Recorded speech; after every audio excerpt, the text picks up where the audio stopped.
Hello friends, welcome to home food recipes. આજે આપણે બનાવીશું શરદ પૂનમ માટે બિલકુલ બજારમાં મળે છે એવા જ બે ફ્લેવરમાં કસાટા દૂધ પૌવા, જેમાં આજે આપણે ચોકલેટ ફ્લેવરમાં અને રોઝ ફ્લેવરમાં આ દૂધ પૌવા બનાવવાના છે. અને આ દૂધ પૌવાનું જે પ્રીમિક્સ આવે છે, જે બજારમાં પેકેટમાં મળે છે, એ પણ આપણે ઘરે જ તૈયાર કરીશું. જો તમે દર વર્ષે એક જ જાતના દૂધ પૌવા ખાઈને કંટાળી ગયા હોય તો આ નવા ફ્લેવરના દૂધ પૌવા તમે ચોક્કસ બનાવજો. ખાવામાં એ એકદમ ટેસ્ટી લાગે છે. તો ચલો એને બનાવવાનું શરૂ કરીએ. સૌથી પહેલાં મેં ગેસ ઉપર એક નોનસ્ટિક પેન બરાબર ધોઈને ગરમ કરવા મૂક્યું છે, જેથી દૂધ તળિયામાં ચોંટે નહીં. હવે એમાં આપણે 2 કપ એટલે કે 500 ml જેટલું ફૂલ ફેટ મલાઈવાળું દૂધ ઉમેરીશું અને આ દૂધને આપણે મીડિયમ ફ્લેમ ઉપર 2 થી 3 ઉભરા આવે ત્યાં સુધી ઉકળવા દઈશું. જ્યાં સુધીમાં દૂધમાં ઉભરો ના આવી જાય ત્યાં સુધીમાં એક બાઉલમાં આપણે 2 ટેબલસ્પૂન જેટલો મિલ્ક પાવડર ઉમેરી દઈશું. હવે એમાં આપણે 1 ટીસ્પૂન એટલે કે 1 ચમચી જેટલો કસ્ટર્ડ પાવડર ઉમેરીશું. અહીંયા મેં વેનીલા ફ્લેવરનો જ કસ્ટર્ડ પાવડર લીધો છે. હવે એમાં 3 ટેબલસ્પૂન જેટલું આપણે દૂધ ઉમેરી દઈએ. અહીંયા મેં રૂમ ટેમ્પરેચરનું જ દૂધ લીધું છે. સરસ રીતે આ દૂધને આપણે મિક્સ કરી લઈએ, જેથી આમાં બિલકુલ પણ ગાંઠ ના રહે. તો અહીંયા તમે જોઈ શકો છો, એકદમ સરસ મિક્સ કરીને મેં આ રીતની એકદમ સ્મૂથ પેસ્ટ બનાવી લીધી છે. 2 થી 3 મિનિટ મીડિયમ ફ્લેમ ઉપર ઉકાળ્યા પછી દૂધમાં પણ 2 થી 3 ઉભરા આવી ગયા છે. તો હવે એની અંદર આપણે 1/3 કપ જેટલી એટલે કે 50 ગ્રામ જેટલી ખાંડ ઉમેરીશું. મિલ્ક પાવડરમાં પણ મીઠાશ હોય છે અને આગળ પણ એમાં મીઠાશ આવશે, તો ખાંડ વધારે ના ઉમેરવી. હવે એમાં આપણે મિલ્ક પાવડર અને જે કસ્ટર્ડ પાવડરની સ્લરી બનાવી છે એ એડ કરી દઈએ. કસ્ટર્ડ અને મિલ્ક પાવડરથી દૂધ પૌવા ક્રીમી પણ બને છે અને દૂધ થોડું ગાઢું પણ થઈ જાય છે. તો હવે વચ્ચે વચ્ચે હલાવતા રહીને આ દૂધને આપણે થોડું ગાઢું થાય ત્યાં સુધી 4 થી 5 મિનિટ માટે ઉકાળવાનું છે. ત્યાં સુધીમાં આપણે કસાટા પૌવા બનાવી લઈએ. તો એક પ્લેટમાં આપણે અડધો કપ જેટલા નાયલોન પૌવા એટલે કે જે પતલા પૌવા આવે છે એ ઉમેરીશું. જો આ રીતના નાયલોન પૌવા ના હોય તો બટાકા પૌવા બનાવવા માટે જે પૌવા યુઝ કરીએ છીએ એ પણ તમે લઈ શકો છો.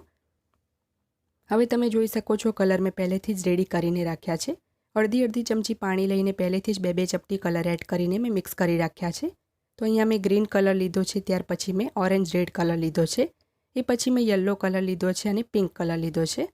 તમે કોઈ પણ 2 કલર યુઝ કરીને પણ આ પૌવા બનાવી શકો છો. બસ અડધી ચમચી પાણી લઈને 2-3 ચપટી કલર મિક્સ કરી લેવાના છે.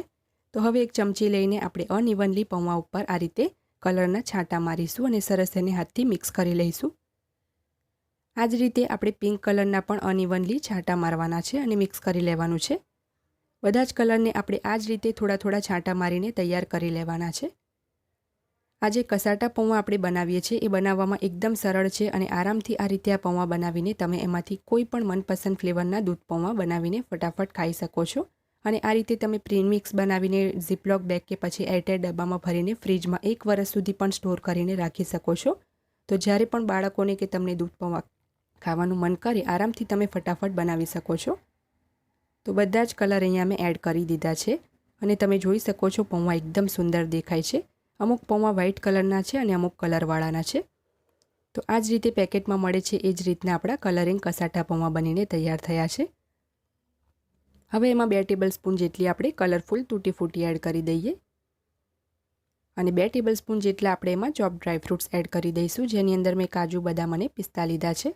સરસ એને આપણે મિક્સ કરી લઈએ. તો આ આપણું કસાટા પ્રીમિક્સ બનીને તૈયાર છે. આની અંદર પાણી અને થોડો કલર એડ કર્યો છે, તો 5 થી 10 મિનિટ પંખા નીચે ફેલાવીને આ રીતે સૂકવી દઈએ. જો તમારે સ્ટોર ના કરવા હોય તો નહીં સુકાવો તો પણ ચાલી જાય છે. 5 મિનિટ દૂધને ઉકાળ્યા પછી આપણું જે દૂધ છે એ પણ તમે જોઈ શકો છો થોડું ગાઢું થઈ ગયું છે. તો હવે આ દૂધને આપણે એક સમાન 2 ભાગમાં વહેંચી લઈએ, કારણ કે આજે આપણે 2 ફ્લેવરના દૂધ પૌવા બનાવવાના છે. તો એક જે પેનમાં દૂધ છે એને આપણે ચોકલેટ ફ્લેવરમાં બનાવીશું અને આજે આપણે અલગ કાઢીએ છીએ એને આપણે રોઝ ફ્લેવરમાં બનાવીશું. તો આ દૂધને હવે આપણે સાઈડ ઉપર મૂકી દઈએ અને જે ગેસ ઉપર દૂધ છે એની અંદર હવે આપણે એક ટુકડો મિલ્ક ચોકલેટ એડ કરીશું. 1 થી 1.5 ટેબલસ્પૂન જેટલી આ ચોકલેટ હશે અને 1 ટેબલસ્પૂન મેં કોકો પાવડર લીધો છે. એની અંદર પેનમાંથી જ થોડું દૂધ લઈને આપણે સરસ મિક્સ કરી લઈએ અને આપણે પેસ્ટ બનાવીને એડ કરીશું. જો ડાયરેક્ટ ઉમેરીશું તો એમાં ગાંઠ પડી જશે. તો સરસ રીતે મિક્સ કરીને હવે આપણે જ્યાં સુધી ચોકલેટનો ટુકડો છે એ ઓગળે નહીં ત્યાં સુધી સતત હલાવતા રહેવાનું છે. તો જ્યારે ચોકલેટનો ટુકડો સરસ ઓગળી જાય ત્યારે આપણે જે કસાટા પૌવા તૈયાર કર્યા છે એમાંથી અડધા ભાગના પૌવા ચોકલેટ ફ્લેવરના દૂધમાં એડ કરી દઈએ. અડધા પૌવા તમે જોઈ શકો છો મેં રહેવા દીધા છે. હવે સરસ રીતે આપણે આને મિક્સ કરીને 2 મિનિટ માટે ઉકાળવાનું છે. આ પૌવા જે છે નાયલોન પૌવા છે તો એને વધારે ઉકાળવાની જરૂર નથી પડતી. 1 થી 2 મિનિટ પછી આપણા જે દૂધ પૌવા છે સરસ થીક થઈ ગયા છે. તો હવે આપણે ગેસની ફ્લેમ બંધ કરીને એને રૂમ ટેમ્પરેચર પર આવે ત્યાં સુધી ઠંડુ થવા દઈએ. હવે જે દૂધ આપણે અલગ કાઢ્યું હતું એની અંદર પણ એને પણ મેં ગેસ પર મૂકી દીધું છે. તો 1 ટેબલસ્પૂન આપણે રોઝ સિરપ એડ કરીએ અને 15 થી 20 આપણે સૂકા ગુલાબની પાંખડી ઉમેરીશું. આ જે પાંખડી છે ટોટલી ઓપ્શનલ છે. જો તમારી પાસે હોય તો એડ કરવી, નહીં તો સ્કીપ કરવી. તો સરસ એને આપણે મિક્સ કરી લઈએ અને આ રીતે સરસ મિક્સ કર્યા પછી હવે આપણે જે અડધા ભાગના પૌવા રહેવા દીધા હતા એ આમાં એડ કરી દઈએ. પછીથી ઠંડા થઈ ગયા પછી બંનેમાં આપણે એસેન્સ પણ ઉમેરીશું, પણ ધ્યાન રાખવું કે ગરમ હોય ત્યારે એસેન્સ બિલકુલ પણ ના ઉમેરવું. તો સરસ એને આપણે મિક્સ કરી લઈએ અને 2 મિનિટ માટે થોડું ગાળું થાય ને ત્યાં સુધી આપણે ઉકાળીશું. જો પૌવા તમને ઓછા લાગે તો 1-2 ચમચી સાદા પૌવા પણ ઉમેરી શકાય છે. તો આપણું રોઝ ફ્લેવરના દૂધ પૌવા પણ બનીને તૈયાર થઈ ગયા છે. પૌવા મને થોડા ઓછા લાગ્યા હતા તો ચોકલેટ અને રોઝ બંનેમાં મેં 1-1 ટેબલસ્પૂન પૌવા એડ કર્યા હતા.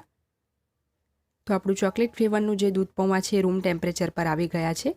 હવે એની અંદર આપણે 1/4 ટીસ્પૂન એટલે કે 5 ચમચી ચોકલેટ એસેન્સ ઉમેરીશું. એસેન્સથી ટેસ્ટ ખૂબ જ સરસ આવે છે દૂધ પૌવાનો. તો 2-4 ટીપા એસેન્સ તમારે ચોક્કસ એડ કરવું. સરસ એને આપણે હવે મિક્સ કરી લઈશું અને હવે આપણે આ દૂધ પૌવાને સર્વ કરી લઈએ. જો એકદમ પતલી કન્સિસ્ટન્સી રાખશો તો ખાવામાં મજા નથી આવતા. તો થોડી કન્સિસ્ટન્સી તમે દૂધ પૌવાની આ રીતે ગાળી રાખશો તો ખાવામાં એકદમ ટેસ્ટી લાગે છે. અને આ દૂધ પૌવા ખાસ કરીને નાના બાળકોને ખૂબ પસંદ આવે છે. તો તમે એમના માટે ચોક્કસથી બનાવજો. જે રોઝ ફ્લેવરના દૂધ પૌવા છે એ પણ રૂમ ટેમ્પરેચર પર ઠંડા થઈ ગયા છે. તો 5 ચમચી રોઝ એસેન્સ મેં એમાં પણ એડ કરી દીધું છે. એને પણ આપણે હવે મિક્સ કરી લઈએ. હવે આપણે આ દૂધ પૌવાને પણ સર્વ કરી લઈશું. આ બંને ફ્લેવરના દૂધ પૌવા જે છે ખાવામાં એકદમ ડિફરન્ટ સ્વાદના અને એકદમ ટેસ્ટી છે. ઘરમાં દરેકને નાના મોટાને ખૂબ જ પસંદ આવશે. તો આ બંને રેસીપીને તમે ચોક્કસથી ટ્રાય કરજો. અને આનાથી પહેલાં પણ વેનિલા ફ્લેવરના દૂધ પૌવાની રેસીપી પહેલાં જ મેં ચેનલ પર શેર કરેલી છે. ડિસ્ક્રિપ્શન બોક્સમાં હું લિંક આપી દઈશ. તો હવે દૂધ પૌવાને ગાર્નિશ કરવા માટે થોડીક મેં ચોકલેટ ફ્લેવરમાં છીણેલી ડાર્ક ચોકલેટ સ્પ્રિંકલ કરી છે. થોડી તૂટી ફૂટી અને ચોપ ડ્રાય ફ્રૂટ્સ એડ કરીને એને આપણે ગાર્નિશ કરી લઈએ. આ જ રીતે રોઝ ફ્લેવરમાં પણ આપણે થોડી સૂકા ગુલાબની પાંખડી એડ કરીશું અને થોડી આપણે તૂટી ફૂટી અને ચોપ ડ્રાય ફ્રૂટ્સ એડ કરીને એને પણ ગાર્નિશ કરી લઈએ, જેથી દેખાવમાં પણ સુંદર લાગે. તો ફ્રેન્ડ્સ, જો તમને મારા આ બંને દૂધ પૌવાની રેસીપી પસંદ આવી હોય તો મારા વિડીયોને લાઇક કરી, શેર કરી, ચેનલને સબસ્ક્રાઇબ જરૂરથી કરજો. પાસે આવેલા બેલ આઇકનને પણ દબાવજો, જેથી તમને મારા દરેક નવા વિડીયોની નોટિફિકેશન મળતી રહે. અને જો તમારે મારી આ જ રેસીપી હિન્દીમાં જોવી હોય તો મારી હિન્દી ચેનલ ઉપર જઈને જોઈ શકો છો, જેની લિંક મેં વિડીયોની નીચે ડિસ્ક્રિપ્શન બોક્સમાં આપી છે. તો મળીએ નેક્સ્ટ વિડીયોમાં. ત્યાં સુધી આવજો.